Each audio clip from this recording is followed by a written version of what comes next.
ऊपर रख दूं, 25 गोटी का खरगोश बना के खरगोश के कलर में पेंट करके किसी झाड़ी में छुपा दूं, इधर से कुत्ता को इंडिकेट करूं, वो कुत्ता मिट्टी के बने हुए खरगोश को कैच करो, तो मिट्टी के खड़हा को कुत्ता कैच करेगा? बिल्कुल नहीं। मिट्टी के चूहा को बिल्ली कैच करेगी? बिल्कुल नहीं। जब मिट्टी के चूहा को बिल्ली नहीं कैच कर रही है, मिट्टी के खरगोश को कुत्ता कैच नहीं कर रहा है, लेकिन हम मानो माटी के हनुमान, शिव, शंकर, दुर्गा, पार्वती, गणेश बना के पेंट पोचारा करके लंगावटा साया साड़ी ब्लाउज पहना के हम कर जोड़ के गिड़गिड़ाते हैं कि हे हनुमान जी, हे दुर्गा जी, हम पर कृपा करो। तो हनुमान के पास बैंक बैलेंस है कि 10-20 हजार से कृपा कर देगा? वो माटी के दुर्गा के पास लैंड प्रॉपर्टी है कि पटना में 2-4 कट्ठा रजिस्ट्री जमीन का कर देगा? इसका मतलब हम मानव असल नकल के पहचान करने में कुत्ता बिलाई से भी बदतर हैं। साथियों, आप अच्छी तरह से जानते हैं व्यवहार में, लेकिन ज्ञान के अभाव में हम रियलिटी पर नहीं पहुंच पाते हैं।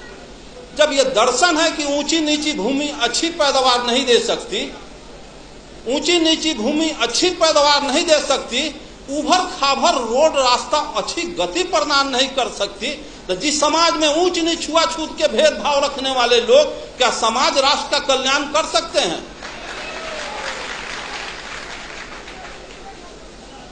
ब्राह्मणवाद का सबसे बड़ा हथियार शराब और वरदान। ऐसे क्यों हो गया? तो फलाना ऋषि का शराब था। ऐसे क्यों हो गया? तो फलाना ऋषि का वरदान था। शराब और वरदान में पूरा 90% बैकवर्ड आकंठ डूबा हुआ। मैं पूछता हूं, जिसको बाबा साहब अम्बेडकर ने कहा है कि जो कौम अपने पूर्वजों का इतिहास नहीं जानता, वो कौम अपना भविष्य निर्माण नहीं कर सकता। एक्चुअली मार्क्स ने कहा है कि पॉलिटिकल पावर, मार्क्स ने कहा है कि Marx told that revolution engine of history, क्रांतियां इतिहास की इंजन होती है। भारतीय परिवेश को समझा। यहां 3 बीमारी थी और बीमारी के पहले डॉक्टर दवा का इन्वेंशन नहीं करता, बीमारी के बाद दवा बनती है। भारत में 3 बीमारी है जिसका नब्ज पहचानने का काम ज्योतिबा फुले, पेरियार रामास्वामी नायकर, बाबा साहब अम्बेडकर और जगदेव प्रसाद ने किया। और जर्मनी में, इंग्लैंड, फ्रांस, रूस, चीन में 2 बीमारी थी।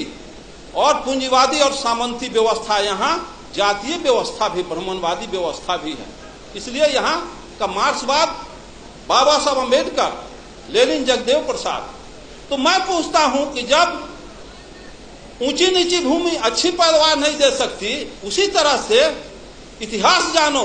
712 ईस्वी में अरब के ब्राह्मणवाद का यही तकाजा है, यही बहुत बड़ा कि शिव के त्रिशूल से बचवा, विष्णु के चक्र से बचवा, इंद्र के वज्र से बचवा, जम के दंड से बचवा, लेकिन पंडित जी के शराब से न बचवा। चंद्रलोक पर भी चले जाओगे, धह लकड़ी लेखन जड़ जाओगे। तो 712 इतिहास देखो। 712 ईस्वी में अरब के मोहम्मद बिन कासिम 6000 पलटन लेके सिंध के दाही राजा पर हमला बोल दिया। दाही राजा की 60,000 पलटन धूल चाट के हार गई। 1026 में मोहम्मद गजनी 30,000 फौज लेके पंजाब, राजस्थान होता गुजरात पहुंचा। वहां ब्रह्मवाद के प्रबल दूत सोमनाथ के मंदिर को ध्वस्त कर दिया। 3 लाख क्षत्रिय सेना हार गए।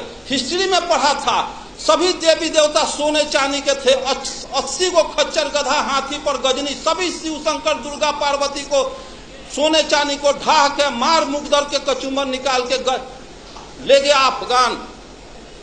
फिर 1193 में गोरी के 12,000 फौज के सामने पृथ्वीराज चौहान के 80,000 फौज धूल चाट के हार गई। सभी मंदिरों को ढाह दिया, देवी देवता कबाड़ के ले गया। फिर पानीपत की पहली लड़ाई 1526 में त्राइन के युद्ध में बाबर के 12,000 फौज के सामने राणा संगा की 60,000 फौज धूल चाट के हार गई। तो एक तरफ कहते हो कि शिव के त्रिशूल, विष्णु के चक्र, इंद्र के वज्र, जम के दंड से बचोगे, पंडित के शराब से न बचोगे। तो 712 में हार गए, 1026 में हार गए, 1193 में हार गए, 1526 में हार गए। देश गुलाम हो गए, देवी देवता लूट गई, बहु बेटी लूट गई, मार के गजरा मुल्ली की तरह काट दिया गजनी। और किसी को सरापना नहीं था कि गजनी गोरी को अंग्रेज को शराब देता तो बॉर्डर के वहीं पर लकड़ी लेखन धो जड़ जाता। तो ये शराब किसके लिए? ये तो कोयरी कुम्हार का अनुकलवार तो यहाँ मुल्हर पर फंसौले बारी, गुह गोबर खिया के, अब पेशाब पिला के, यही हमारा दही चूड़ा खिलाएगा, यही दान दक्षिणा देगा, चलो उससे तक शराब। मैं पूछता हूँ कि इसमें इस रास्ते से बिजली की तार गई है, इसमें करंट प्रवाहित हो तो उसको तार को छुएगा आज तो करंट आज मारेगा कि 6 महीना के बाद मारेगा? तो जब सोमनाथ के मंदिर में सोने चांदी के देवी देवता गजनी के बाल नहीं टेढ़ कर सका तो गिट्टी छड़ सीमेंट का हनुमान मेरा पैना बिगाड़ क्या देगा?